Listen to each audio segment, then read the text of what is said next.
Brought to you by Lone Star Texas Grill, home of big, bold tastes and Texas-sized fun. Located on 251 Ontario Street.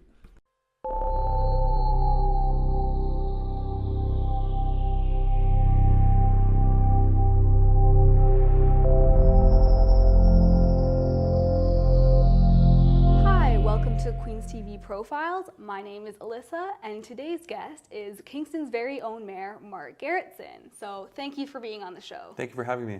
So firstly, as the son of a former Mayor of Kingston, what made you want to become Mayor of Kingston? Well, that's a very interesting question, and I get asked it quite a bit, and quite often people think that I decided to run for mayor because my dad had been the mayor in the 80s. I actually never even thought about running for local government until about my early 30s when I decided to run for city council.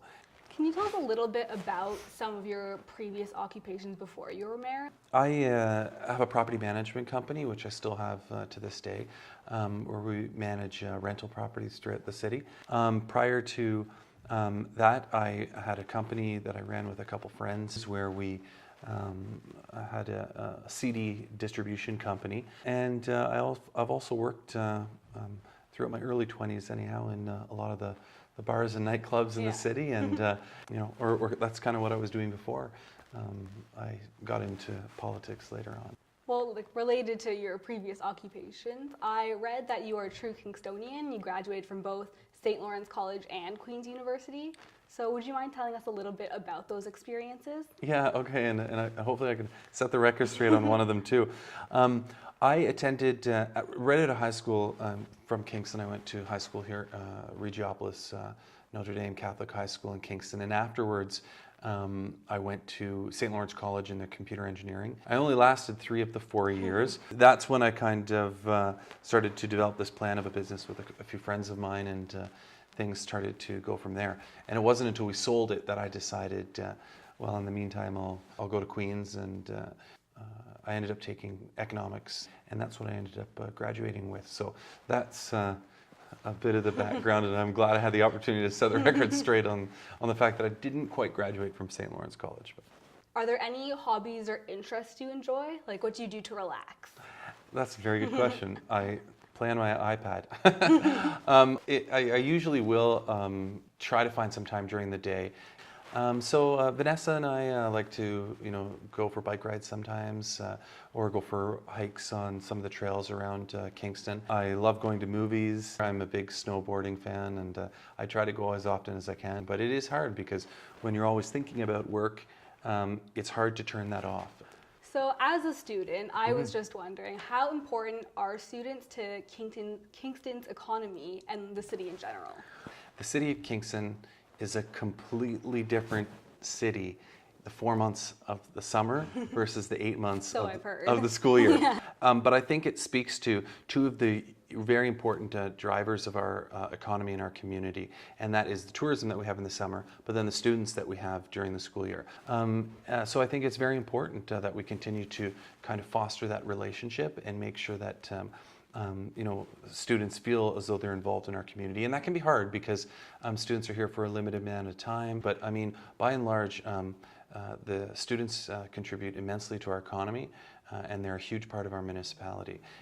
At one time, the city used to think, oh, Queen's University happens to be in our city. Yeah. And the university used to think, oh, we happen to be in the city of Kingston. But we really have to start thinking together and collaboratively about how we can advance both of our objectives, the cities to be a sustainable community, and the universities, which is to provide those opportunities and resources for students. We see that students are educated in a vast number of fields between the 3 post-secondary institutions we have in Kingston, and we figure, hey, there might be an opportunity to tap into some of that and to help Kingston's economy grow, so we really try to focus on that. Finally, what are some goals that you hope to achieve for the city of Kingston this year? I like to, when we talk about what the city of Kingston can achieve, I like to talk more on a higher philosophical level, because there's so many things that are always going on, and it's tough to pinpoint one thing or another thing. So when we talk about sustainability, a lot of people think, oh, environmental sustainability. But what we're really talking about is cultural sustainability, social sustainability, environmental, and economic. In order to really be prosperous, they all kind of have to move together.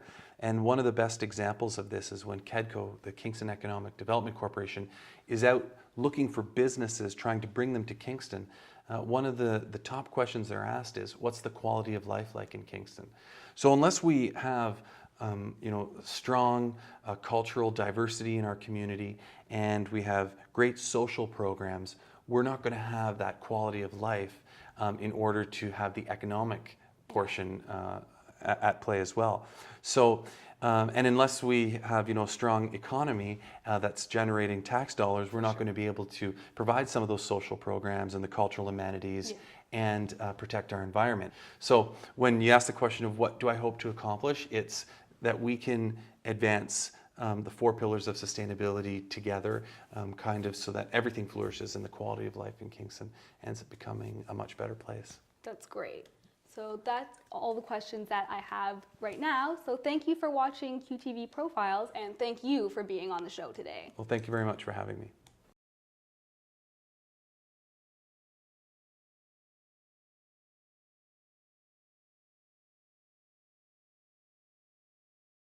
Brought to you by Lone Star Texas Grill, home of big, bold tastes and Texas-sized fun, located on 251 Ontario Street.